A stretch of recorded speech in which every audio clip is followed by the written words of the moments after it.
The restaurant felt colder than it should have been that Friday night, or maybe that was just the chill of rejection settling into Marcus Bennett's bones as he checked his phone for the 17th time.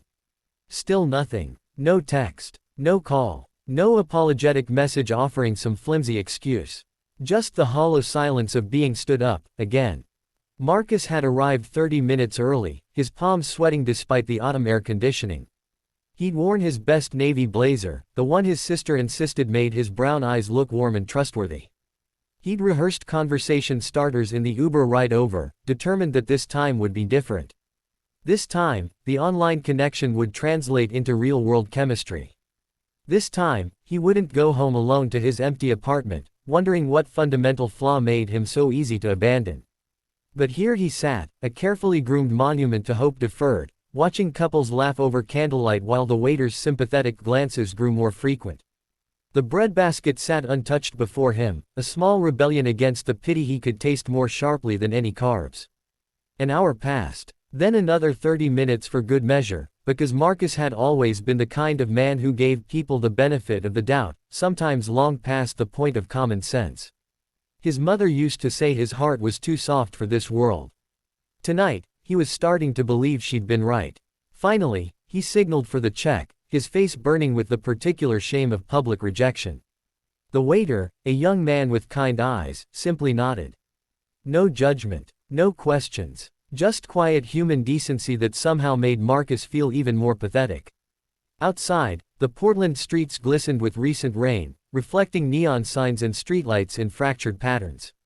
Marcus stood on the sidewalk, hands shoved deep in his pockets, trying to decide whether to walk home and wallow or catch a ride and wallow more efficiently. The autumn air carried the scent of wet pavement and somebody's cigarette smoke, urban perfume for urban loneliness. That's when he heard it. A sound so out of place in this trendy downtown district that at first, he thought he'd imagined it. A child crying. Not the bratty tantrum of an overtired kid being dragged from a toy store, but the desperate, frightened sobbing of genuine distress. Marcus turned toward the sound, his own disappointment suddenly insignificant. There, huddled in the doorway of a closed boutique about 20 yards down the street, he spotted them. A woman, maybe in her late 20s, clutching a boy who couldn't have been more than 5 or 6. They were partially hidden in shadows, but even from a distance, Marcus could see they didn't belong to the Friday night crowd of well-dressed diners and bar hoppers. The woman's clothes were worn, layered against a cold she seemed to carry in her bones. The child wore a thin jacket, inadequate for the dropping temperature. As Marcus moved closer, drawn by an instinct he didn't fully understand, he noticed the small backpack beside them, the kind that held everything because there was nowhere else to keep it. The kind that spoke of displacement, of lives lived without the anchor of home. "Excuse me," Marcus said softly, stopping a respectful distance away. He'd learned from his work at the Veterans Outreach Center that approaching vulnerable people required care. "Are you folks okay?" The woman's head snapped up, and in the streetlight, Marcus saw eyes that held equal parts fear and exhaustion. She pulled her son closer, protective instinct overriding everything else. "We're fine," she said, her voice hoarse. "Just resting." But they clearly weren't fine. The boy's crying had subsided to hiccuping whimpers, and Marcus could see he was shivering. The temperature was dropping fast, the kind of Portland autumn night that went from pleasant to punishing once the sun set. "I'm Marcus," he said, crouching down to be less imposing. "I just had dinner nearby." "Well, I ordered dinner but didn't eat it." He managed a self-deprecating smile. "Kind of a long story, but the point is, I have a whole meal being boxed up in there that's going to waste.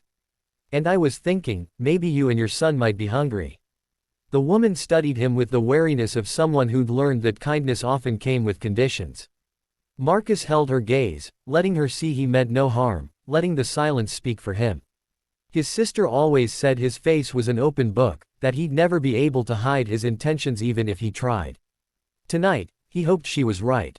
"I'm Sarah," the woman finally said, her voice breaking slightly. "This is my son, Jamie. She swallowed hard, pride and desperation warring in her expression. "We haven't eaten since yesterday morning." The words hit Marcus like a physical blow. Here he'd been, drowning in self-pity over a failed date, while 20 yards away, a mother and child were going hungry. The universe had a way of putting things in perspective. "Wait here," Marcus said, already heading back to the restaurant. Actually, you know what? Come inside with me. It's warm, and we can figure out a real meal, not just leftovers. Sarah hesitated, and Marcus could see the calculation happening behind her eyes. Trust versus need. Safety versus desperation. Then Jamie looked up at his mother with those big, hungry eyes, and the decision made itself. Inside the restaurant, the transformation was remarkable. The same waiter who'd served Marcus his lonely breadbasket now became an ally in a rescue operation neither of them had planned. Within minutes, Sarah and Jamie were seated at Marcus's table, warm lighting replacing harsh street lamps, dignity slowly returning to shoulders that had been hunched against more than just the cold. Marcus ordered simply, following Sarah's whispered preferences, watching as Jamie's eyes grew wide at the prospect of chicken fingers and French fries. Real food. The kind of meal a kid should take for granted, but this child clearly didn't.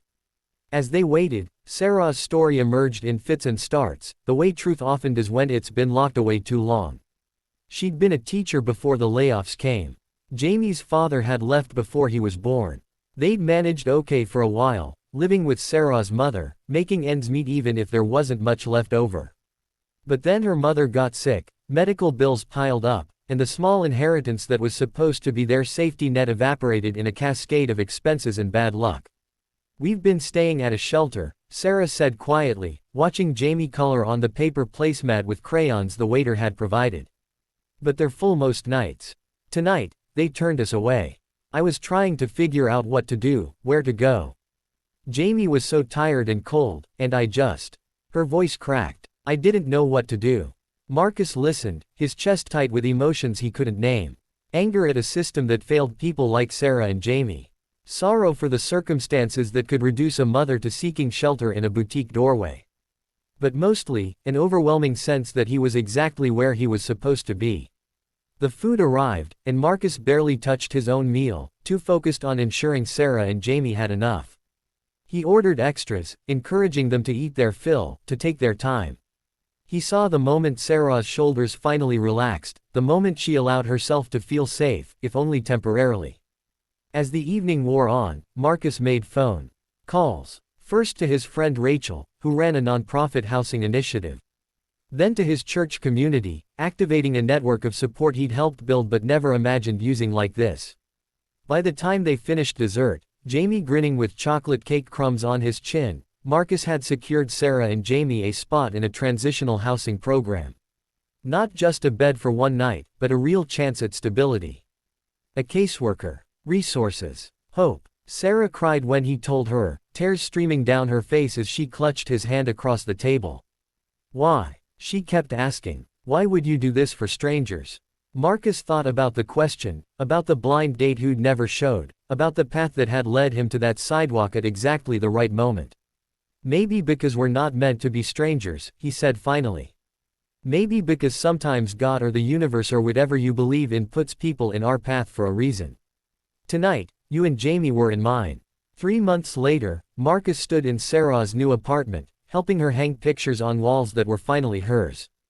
Jamie ran through the rooms, delighted by the permanence of space. Sarah had started teaching again, part-time at first, but building back.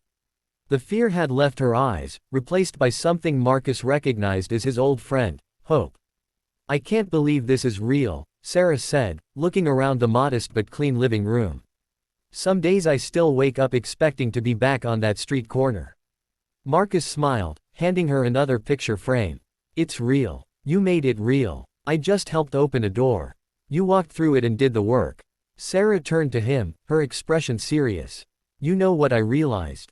That night, when you found us, I thought God had abandoned us. But he hadn't. He just sent us you instead." Marcus felt his throat tighten. He thought about that failed date, about sitting alone in a restaurant, feeling sorry for himself. He thought about all the small decisions that had led him to that exact street corner at that exact moment. The blind date that never happened had felt like failure, but maybe it had been redirection all along. "You know what's funny?" Marcus said. "I thought that night was about what I was missing. Turned out it was about what I was supposed to find. Not romance, but purpose. Not a date, but a family that needed help. Not what I wanted, but what I was needed for. And standing there, watching Jamie laugh as he showed Marcus his new room, seeing Sarah's smile reach her eyes for the first time, Marcus understood something fundamental about the human experience. Sometimes the plans we make aren't the ones we're meant to keep. Sometimes disappointment is just destiny in disguise. Sometimes the greatest love stories aren't about romance at all, but about the moment we stop focusing on our own needs long enough to see someone else's. The blind date never showed up that night. But in the grand design of things, someone far more important did. A mother who needed kindness. A child who needed warmth. And a man who needed to remember that purpose often comes disguised as interruption, and that the most meaningful connections in life are the ones we never saw coming.